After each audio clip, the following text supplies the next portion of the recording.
আপনার বেবি আসলো কতদিন পর?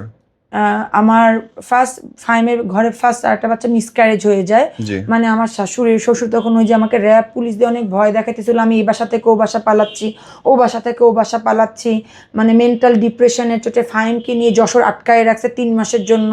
ফাইম আসতেছিল না, ফাইম ওই খুশি কান্নাকাটি করতেছে, ওরা হাত পা বেঁধে রাখছে, ওকে নাকি জিন দিয়ে ভয় দেখাইছে, এরকম অনেক কিছু হয়েছে। হওয়ার পর ওই যে আমি চিন্তা করতে করতে আমার মানে মিসক্যারেজ হয়ে যায়। মিসক্যারেজ হয়ে যাওয়ার পরে ফাইম যখন 3 মাস পর যশোর থেকে ওকে আবার ও ঢাকায় আসে, ও আসার পর ওদের বাসা থেকে আবার পালায় চলে আসে, ওকে। আবার বাসায় চলে আসে। তখন ও বললো কি আমরা এই বাসাটা ছেড়ে দিব।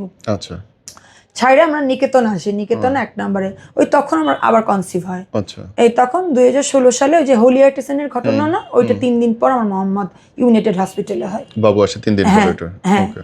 এটা কতদিন পরে তাহলে? বিয়ের কতদিন পরে বাবু আমাদের আসলো? 2015 সালে বিয়ে হয়েছে। 15তে বিয়ে? হ্যাঁ হ্যাঁ। বাবু আসলো কত? 17তে? 16তে। 16তে? হ্যাঁ ওকে। হ্যাঁ। জি। 16তে বিয়ে হয় আমার। বিয়ে হওয়ার কিছুদিন পরে আমার শ্বশুর আবার আরেকটা বিয়ে করেন। আচ্ছা ওকে। হ্যাঁ, ওটা নিয়ে আবার একটা গন্ডগোল শুরু হয় জি। যশোরে। ওই গন্ডগোলের সময় আমার শাশুড়ি আবার আমার সাথে সম্পর্ক শুরু করে আর কি, আচ্ছা, আসা যাওয়া শুরু হয় আর যোগাযোগটা কি। শুরু হয়। হ্যাঁ,